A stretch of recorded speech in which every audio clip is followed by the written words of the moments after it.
So we're off to Buenos Aires for the first of the 15 races planned for 1973. It was the end of January and a huge Formula One circus was starting a new season. In the paddock, a prestigious guest, Juan Manuel Fangio. A pole position had been taken not by Emerson Fittipaldi in his Black Lotus, but by Clay Regazzoni in his BRM. The Swiss driver managed to hold on to his advantage for the first corner in front of Francois Servais, which shot forward from the second line. So began the new season with Regazzoni as its first leader. A nice start for Rega, who'd been dropped by Ferrari at the last moment and who, what's more, had refused an offer from Brabham. Without BRM, he would have been without a car. Behind him, though, the threat from Fittipaldi was becoming more obvious. The Brazilian was third, hassling Servais, whilst his new teammate, Ronnie Peterson, was just behind. Stewart, after a bad start, was a bit further back. During the 29th lap, a change of leader. Servais was in the lead. Regazzoni's tyres were wearing badly.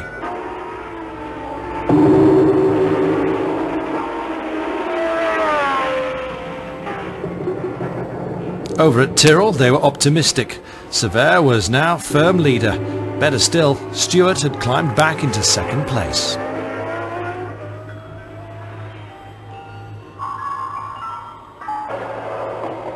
Well, they hadn't counted on the devilish Fittipaldi, who didn't let up the pressure and kept up with the rhythm of the Tyrrell Fords. Fittipaldi now second, Stewart having problems. As a result, Servais had to fight heroically to resist the Lotus. The Frenchman had a cramp in his right leg. During the 86th lap, there was another change. Fittipaldi getting past the Tyrrells. Fittipaldi masterly, coming home in front of Servais, Stewart, Ix, Hume and Wilson Fittipaldi.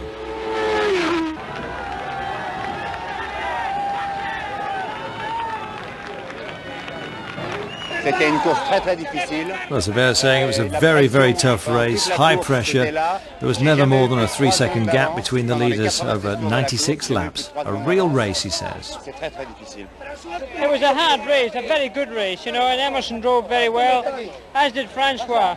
He drove an excellent race. I'm just sorry I couldn't be more opposition. Whose is this? Well, I have to admit that Buenos Aires was nothing more than an observation round. 2 weeks later, we're in Sao Paulo. Brazilians organising a Grand-Prix that counted towards the World Drivers' Championship for the first time. Well, no doubt Tyrrell had the most balanced team, but in the hot and electrifying atmosphere, the crowd had eyes only for their idol, Emerson Fittipaldi. He was second on the starting grid, having been beaten by his very rapid teammate, Peterson.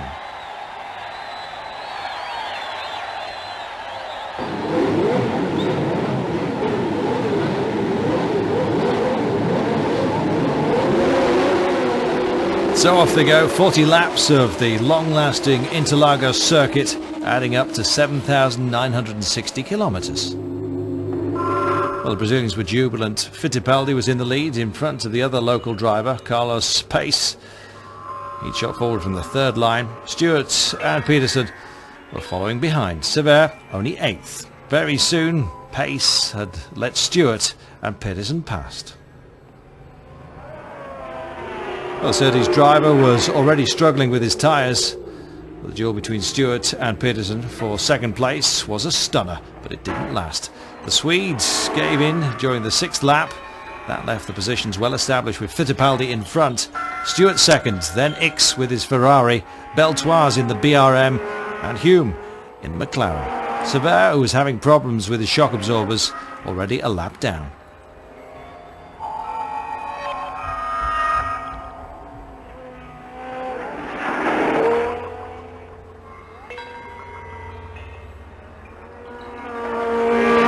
Well, nothing seemed able to stop the triumphant march of the number one, who was making light work of the traps on the circuit.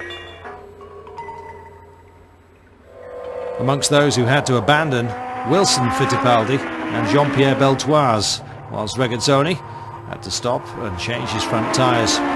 During the 30 laps, Fittipaldi's lead over Stewart increased to 13 seconds. The race had effectively already been run. The Brazilian only had to conserve his leads and beware of traffic. to come home winner.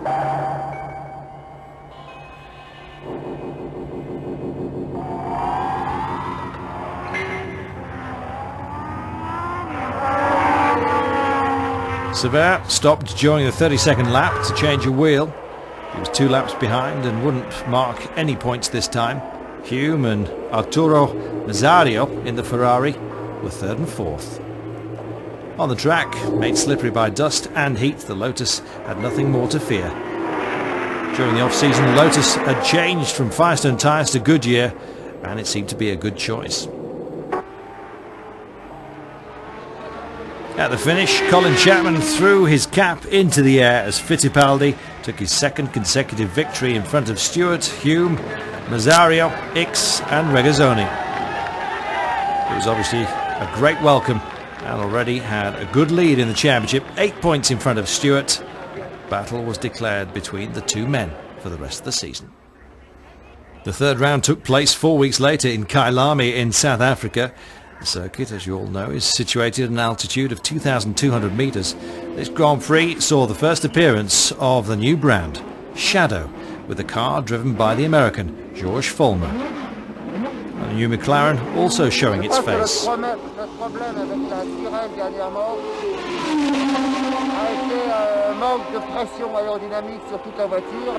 At Tyrrell, well, they got the message. They're trying to improve their performance.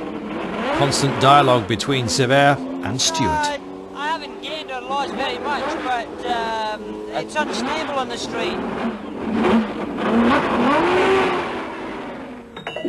During the practice, Jackie Stewart had a serious accident. The cause was a fault in brake circuit. With no second car, the Scotsman has to start from the outside of the 7th row at the wheel of Sever's car. He, in his turn, has inherited Stewart's car that had been patched up as best they could. Far from ideal situation. Worth noting as well that pole position for this South African Grand Prix was taken by Dennis Hume with the new McLaren. Well, this, remarkably, was the only pole position in the 1967 World Champions' career. Hume managed to hang on to the advantage to the first corner, just in front of the other McLaren driven by Scheckter. Fittipaldi was 3rd, Revson 4th, Peterson 5th, followed by Reutemann and the local Dave Charlton. Stewart, though, beginning to climb back up.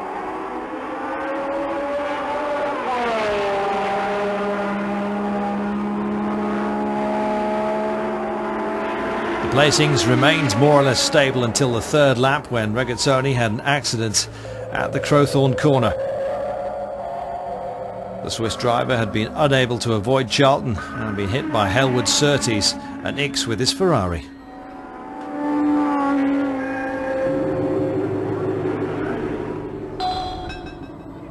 Unconscious in the flames, Regazzoni owed his survival to Mike Helwood's courage. He threw his hands into the furnace to pull him out and save his life.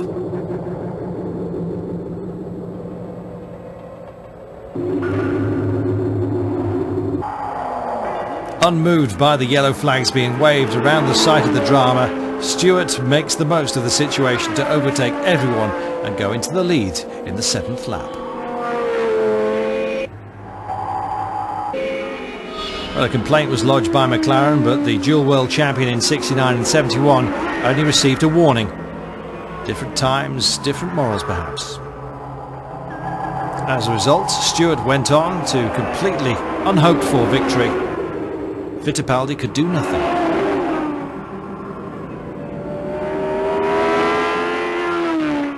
Worse still, the Brazilian was having to battle with Revson, Nazario, Hume and Peterson. Who could guess the outcome of this battle for the podium? Francois Sever has had to stop several times. He's 4 laps behind the leader. The winner was none other than Jackie Stewart. Despite having started from 14th place on the grid, he certainly had something to thank the yellow flags for.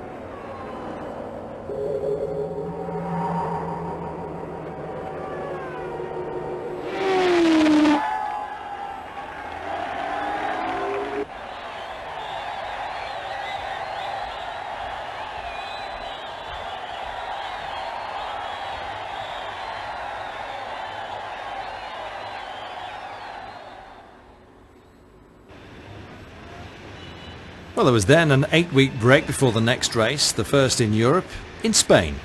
The Grand Prix took place at Barcelona, on the hill at Mountwich, the circuit 3.8 kilometres long, 75 laps ahead.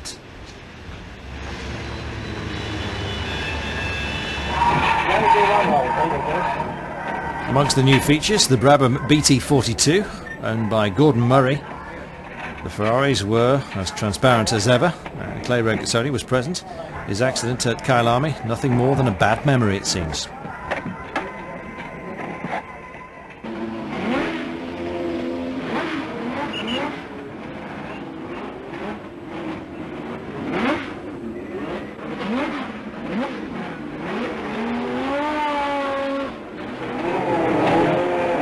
Practice sessions then around this hilly and sinuous course. Hard both on tyres and brakes. Peterson really went for it. Took pole, 0.7 of a second ahead of Hume. 2 seconds over his teammate Fittipaldi, leader of the World Championship. At the start, the Swedish driver hangs on to his advantage over the rest of the pack.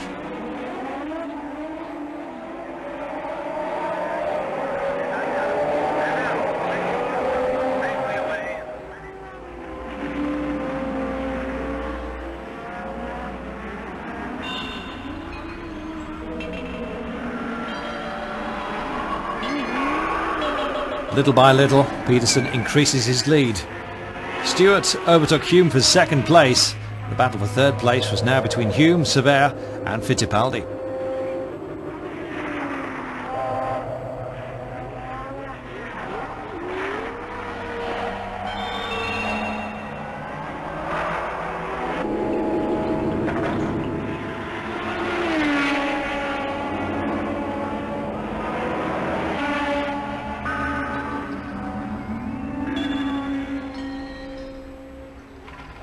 Hume, however, soon had to stop and change his tyre, followed shortly by Sever. The latter lost a lap while he was at it, having started just in front of his teammate, Stewart.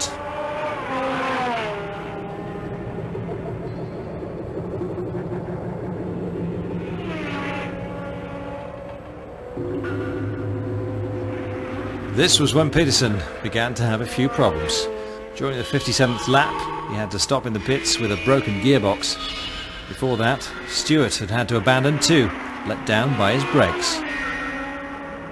It was drama after drama, and in the end, Fittipaldi won in front of Sever. Fulmer in the shadow came third, Revson fourth, Beltoise fifth, Hume in sixth. Fittipaldi could consider himself lucky. Despite having a slow puncture during the last 20 laps, his Lotus hung on until the end, giving Colin Chapman his 50th Grand Prix win and the third in 4 Grand Prix so far in the 1973 season.